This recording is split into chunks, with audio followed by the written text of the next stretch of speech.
नमस्कार. आज आपण बनवले आहे थालीपीठ. चला तर आपण थालीपीठाची रेसिपी बघूया. मी खूप सुंदर पिकलेली काकडी होती, थोडीशी कडक असणारी, किसून टाकली. कांदा, लसूण थोडा जास्त असला तरी चालतो. जिरं,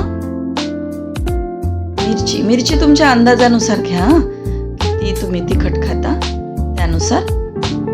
आणि सांबार, कोथिंबीर मिक्सरमध्ये ग्राइंड करून घ्या. खूप नाही, थोडं अर्ध कच्चं म्हणतो ना आपण तसं मिक्स करा, टाकून घ्या त्यात. आणि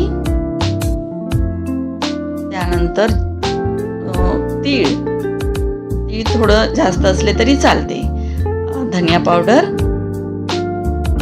पण हळद टाकली आणि थोडं अद्रकाचा तुकडा, कणिक, गव्हाचं पीठ, तांदळाचं पीठ घाला. तांदळाच्या पिठाने कसं थोडा क्रंचीनेस येतो, कुरकुरीत थोडंसं क्रंची बनतं.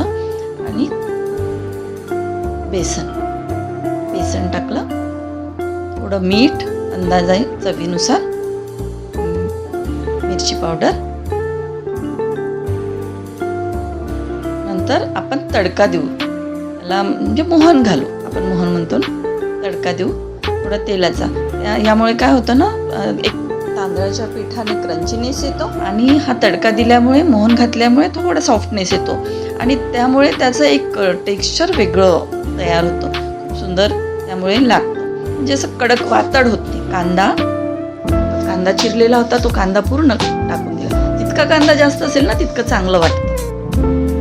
सांबार, कोथिंबीर टाकली, हे सगळं छान व्यवस्थित मिक्स केलं.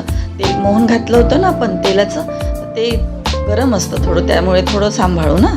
आणि थोडं पाणी घालून छान असं मिक्स करून घ्या. थोडं पाणी घालून मिक्स करा, म्हणजे काय होईल ना, ते त्याला थोडं चिकट येतं. आणि जेव्हा आपण तव्यावर स्प्रेड करतो ना, तेव्हा ते छान असं सॉफ्टली स्प्रेड होतं. बघा, असं टेक्स्चर आलं पाहिजे. तुम्ही पाणी घालून छान दाबून हे केलं की असं टेक्स्चर येतं. लिंबू घालायचं विसरली होती मी, वरून लिंबू घातलं आणि पुन्हा आणखी थोडं याला मिक्स करून घेतलं. लोखंडी तव्यामुळे कसं होतं ना, की एक टेस्ट त्याचा खूप छान येतो लोखंडी तव्याचा. आणि तब्येतीसाठी पण चांगलं असतं. कांद्याने लावलं बघा, मी ग्रीस केलं हे पूर्ण, कांद्याने पूर्ण पसरवलं. थोडंसं चम्मचभर तव्यावर ते घेतलं बॅटर आपलं,